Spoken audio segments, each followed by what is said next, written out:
আপনি কি জানেন কেন আজ বিদেশ থেকেও মানুষ ছুটে আসছেন বৃন্দাবনে প্রেমানন্দ মহারাজজির কথা শুনতে?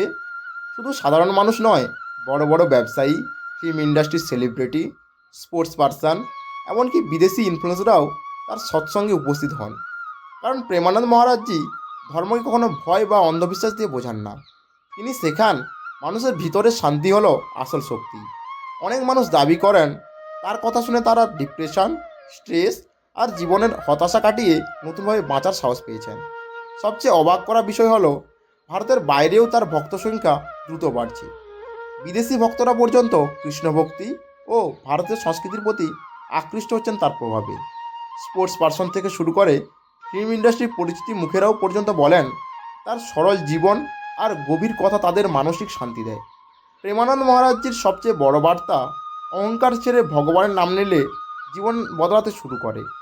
এই কারণেই আজ কোটি কোটি মানুষ তাকে শুধু একজন সাধু নয়, একজন স্পিরিচুয়াল গাইড হিসেবে দেখেন।